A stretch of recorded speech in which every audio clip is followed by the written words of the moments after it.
All right, so let's learn our first chord now. Now the first chord that we're going to be learning is called the E major chord, and I will put it right here so that you can see exactly what fret I'm on, which finger is on which fret, and on which string. Okay, so again, this is my first finger, my second finger, and my third finger.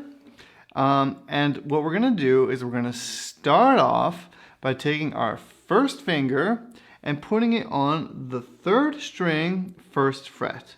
Okay, so before we finish building the E major chord, I just want to tell you how to fret the frets properly first.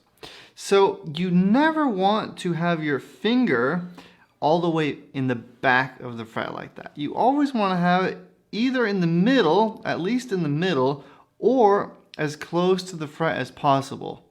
And the reason for that is that you won't need as much pressure to get the note out of the guitar as if you would need if you were back here. You can see I'm not getting a clear sound. Okay, the further forward I go, the clearer the sound becomes. Okay? Another thing that I want you to kind of play with a little bit is using your finger and first of all not applying pressure, and then slowly start to apply some pressure until the note starts to ring. And that way you're training your fingers to know how much pressure they need to get the note out of the instrument. Okay? A lot of beginner guitarists will clamp down as if their life was depending on it, and they're simply using much more strength than they actually need to get the note. Okay, so what I want you to do is kind of just play with it a little bit and see where that sweet spot is. Okay, all right, so let's continue building our E major chord now. So we already put our first finger on the first fret, third string. Now we're going to take our second finger, our middle finger, and put it on the fifth string, second fret. Okay? And then we're going to take our last finger, which is our ring finger, and put it on the second fret, fourth string. Again, I'm counting from the bottom up. Okay, we learned this, remember that. And in this case, we are going to be playing all 6 strings. Okay?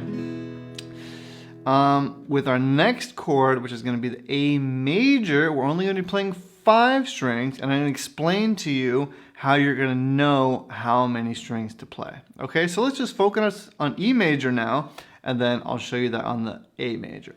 So you can see I'm playing all 6 strings, and I'm holding down all of the notes.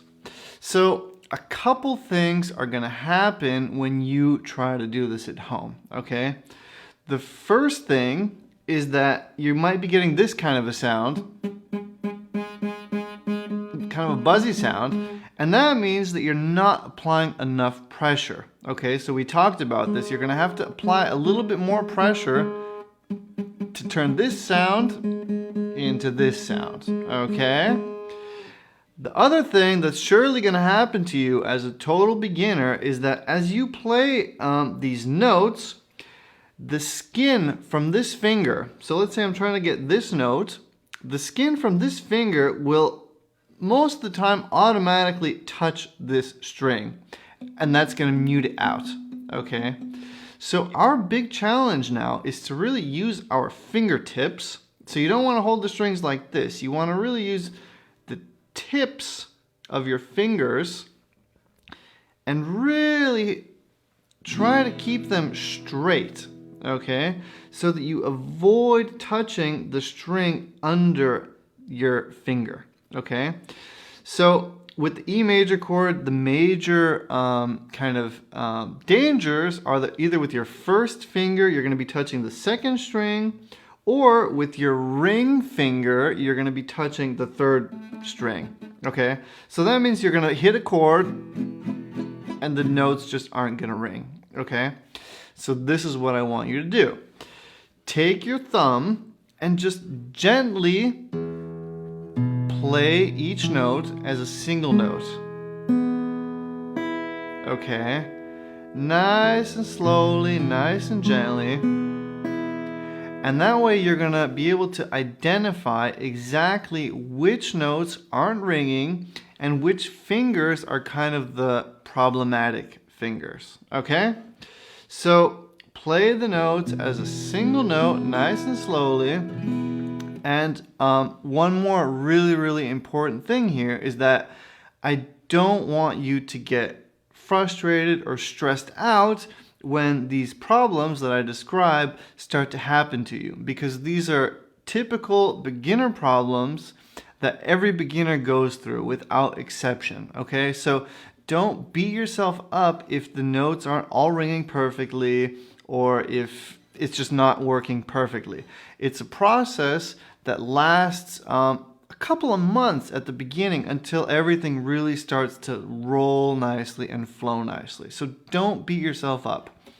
One more really important tip would be to, if you can, practice daily, even if it's for 10 minutes. So if it's 10, 20 minutes, that's great. Anything that's over that is even better, okay? So if you can, practice daily. And what that's going to do is just train your muscle memory, and your fingers will really start to remember the form that they need to take to be able to grab and play these chords with ease, okay?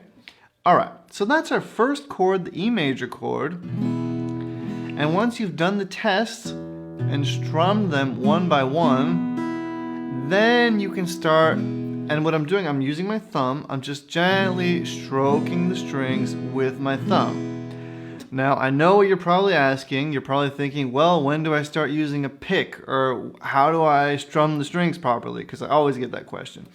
Don't worry about that for now. All we're focusing on now is just getting clean notes and using the skin on our fingers, on our right hand, to kind of really feel what's happening and feel which notes are ringing and which aren't, okay?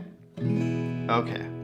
So in the next lesson, I'm going to be showing you 2 more chords, and then we're going to start to kind of do our first little chord exercises, all right? And that's going to really get you playing very quickly, all right? Okay, I'll see you in the next lesson. Play with the E major chord, you know, and just experiment with getting nice and clear notes out of your guitar. All right, I'll see you in the next lesson. See you there. Take it easy. Bye-bye.